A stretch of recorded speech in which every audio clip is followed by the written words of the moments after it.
সবচেয়ে শক্তিশালী যে ওসিলাগুলো দোয়া কবুল করানোর জন্য, সেটা এটা একটা। আমাকে যদি বলেন যে আপনার জানা মতো সবচেয়ে বেস্ট ওসিলা কোনটা দোয়া কবুল, আমি বলবো এটাই। এটার সাথে আরো একটা আছে, ওটা আরেকদিন বলবো ইনশাআল্লাহ। সেটা হচ্ছে আপনি আল্লাহ রাব্বুল আলামিনের এই একত্ববাদের ওসিলা দিয়ে দোয়া করবেন।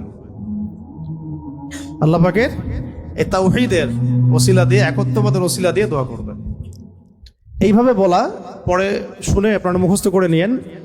দোয়া করার আগে আল্লাহ পাকের প্রশংসা করা, আলহামদুলিল্লাহটাও আল্লাহ পাকের প্রশংসা, এবং রাসূল সাল্লাল্লাহু আলাইহি ওয়াসাল্লামের প্রতি দরুদ শরীফ পড়া একবার, অন্তত একবার, চাইলে আপনি অনেক পড়তে পারেন। এরপরে যে বিষয়টা আপনি চাচ্ছেন তার আগে বলা যে আল্লাহুম্মা ইন্নী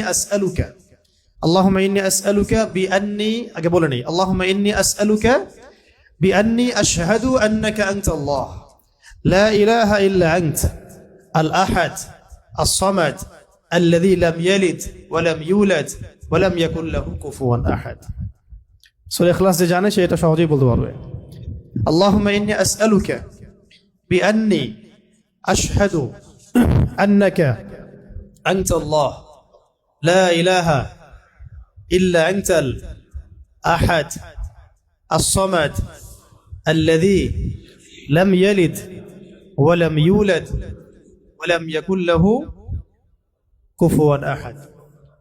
এরপরে আপনি দরুদ শরীফ পড়ে দোয়া করা শুরু করবেন, ইনশাআল্লাহ দোয়া কবুল হয়ে যাবে।